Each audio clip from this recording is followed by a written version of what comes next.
La época dorada de la inventiva estadounidense comenzó en la década de 1880 cuando Estados Unidos se consolidó como líder innovador en la industria, la medicina, la tecnología y el asesinato.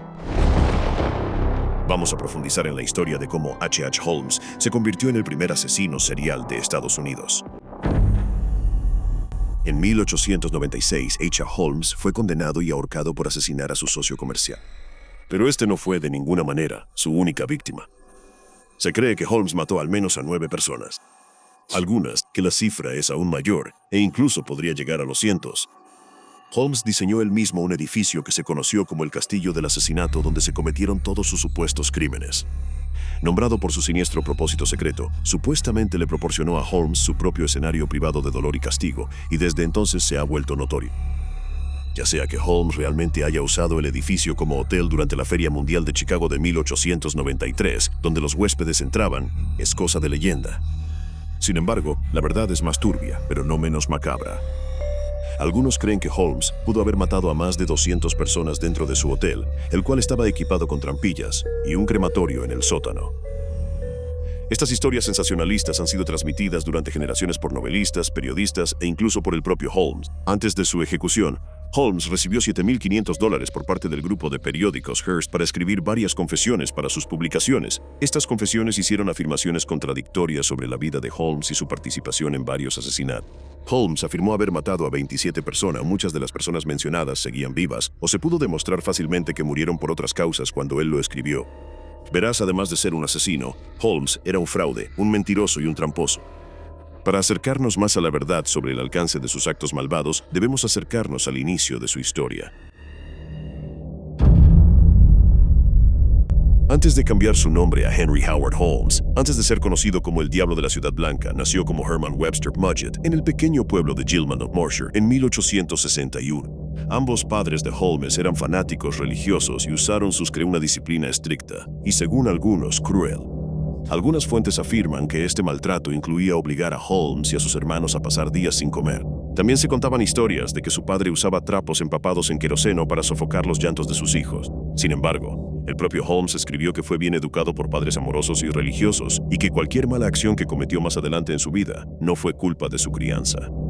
Por supuesto, Holmes no solo era un asesino serial, sino también un mentiroso habitual, lo que hace difícil saber qué creer sobre sus años de infancia.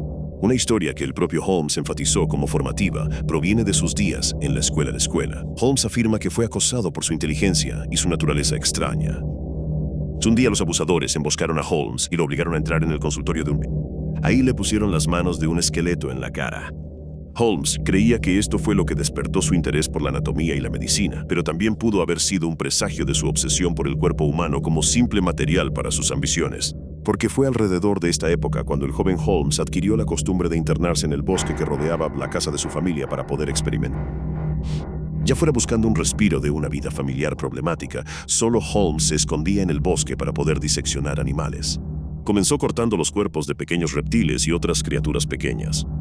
Luego pasó a los mamíferos, incluyendo conejos y perros. Holmes diría que estas actividades afianzaron su fascinación por la anatomía y lo hicieron sentirse cómodo con la disección.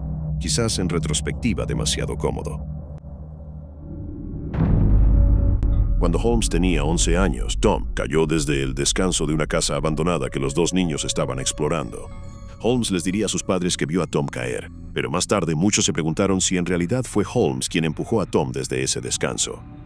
Otras señales de advertencia aparecieron que aún usaba el nombre de Herman Webster Mudgett. Conoció a su futura primera esposa, Clara Lovering. Ambos adolescentes estaban en una reunión de la iglesia cuando Holmes vio a Lovering coqueteando con otro chico. Se acercó a la pareja y amenazó al otro chico con violencia si no se iba. Aparentemente impresionada, Lovering permitió que Holmes la acompañara a su casa. Su noviazgo se intensificó poco después cuando ambos cumplieron 17 años. Pero no fue una relación amorosa ni duradera. Mientras Holmes asistía a la Universidad de Michigan, los compañeros de casa de la joven pareja también informaron que Lovering solía tener moretones con frecuencia, llevándose a su bebé recién nacido con ella, y la familia nunca volvería a reunirse. Sin embargo, seguían legalmente casados cuando Holmes murió. Su recién adquirida soltería le dio a Holmes amplias oportunidades para dar rienda suelta a sus impulsos más macabros y criminales. Su casera durante este periodo recordó haber seguido un hedor náusea a Holmes, donde encontró a un bebé muerto debajo de su cama. Holmes afirmó que el cuerpo solo era parte de su tarea y no hubo consecuencias legales por el macabro hallazgo. Más bien, simplemente le dijeron que no volviera a llevarse el trabajo a casa. No hizo caso durante sus estudios de medicina en la Universidad de Michigan. Comenzó a robar cuerpos del laboratorio de la escuela. Luego, ya sea mutilando o quemando los restos, hacía que los cuerpos fueran irreconocibles. Finalmente, cobraba el dinero de las pólizas de seguro de vida y se determinaba que se trataba de muertes accidentales. Sus esfuerzos empresariales no terminaron ahí. Holmes también robaba cuerpos de tumbas y morgues para venderlos a escuelas de medicina o para usarlos en su propia investigación y disección. Esta estafa le hizo ganar miles de dólares a Holmes, pero el dinero nunca... Cuando Holmes se casó con Clara Lovering, ella era hija de un rico de Lovering, así como fondos de sus estafas de seguros de vida para pagar la escuela de medicina en la Universidad de Michigan. Con Lovering fuera del panorama, Holmes necesitaba un nuevo inversionista para su diabólico futuro. De camino a Chicago después de la escuela de medicina, se casó con Myrta Belknap, aunque todavía estaba legalmente casado con Lovering. Los padres de Belknap también eran ricos y le proporcionaron a Holmes suficiente dinero para comprar el baldío en Chicago, donde eventualmente se construyó su castillo del asesinato. Holmes, de manera astuta, puso la escritura a nombre de su nueva esposa y de su suegra para evitar que los acreedores se dieran cuenta. Después de la escuela de medicina, Holmes tuvo varios trabajos ocasionales, incluyendo ser médico en el norte del estado de Nueva York. Holmes acumuló muchas deudas durante este tiempo, a menudo inventando excusas para no pagar la renta. Para evitar pagar sus obligaciones, huyó de Nueva York en plena noche, cambió su nombre y con el tiempo se ganó el apodo de El Diablo de la Ciudad Blanca. Herman Webster Mudgett se convirtió en Harry Howard Holmes cuando se presentó al examen para obtener su licencia farmacéutica en mayo de 1800 y mudarse a Chicago para buscar trabajo en una farmacia. Al hacerlo, Holmes comenzó en serio su actividad paralela como asesino serial, un reinado de terror que alcanzaría su máximo durante la Feria Mundial de 1893 con su legendario castillo del asesinato. Pero todavía no tenía el dinero para construir su castillo, lo que significaba que necesitaba seducir a más mujeres para obtener beneficios económicos.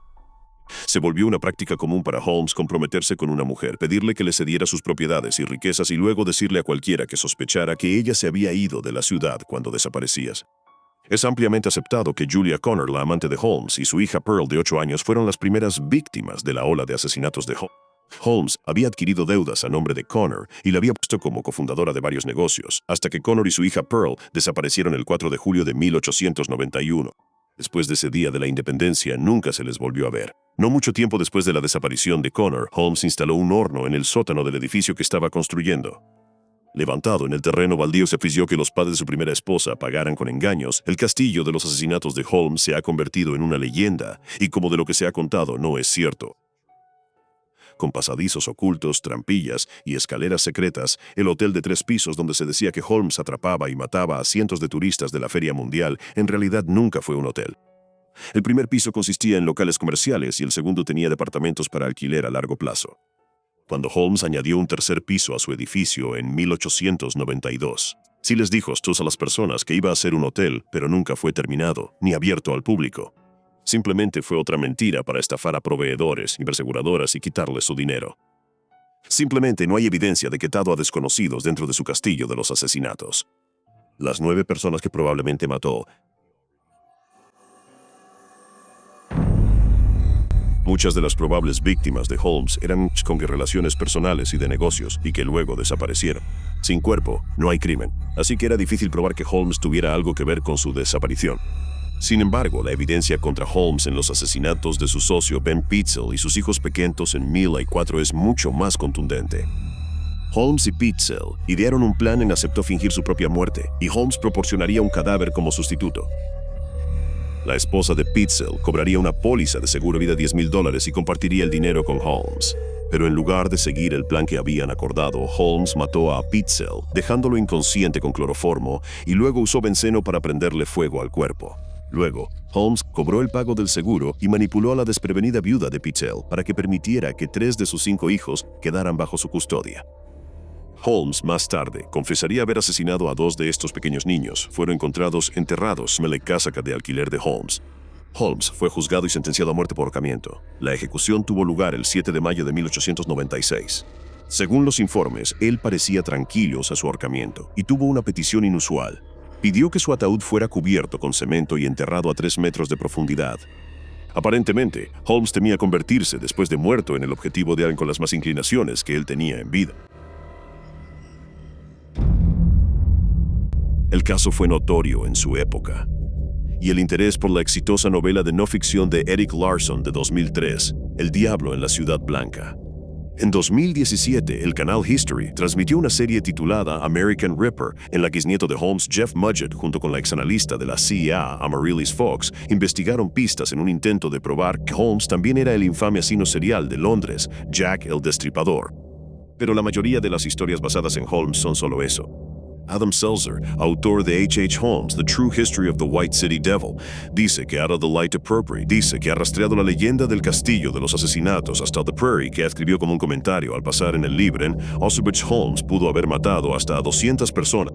Después de eso, según Selzer, todos los que volvieron a contar la historia de Holmes también incluyeron esa misma frase. Todo esto parece un legado apropiado para un estafador de tan mala reputación como Holmes. El hecho es que sin importar el número de víctimas con o sin su castillo de los asesinatos, H. Holmes sigue siendo uno de los asesinos seriales de Estados Unidos.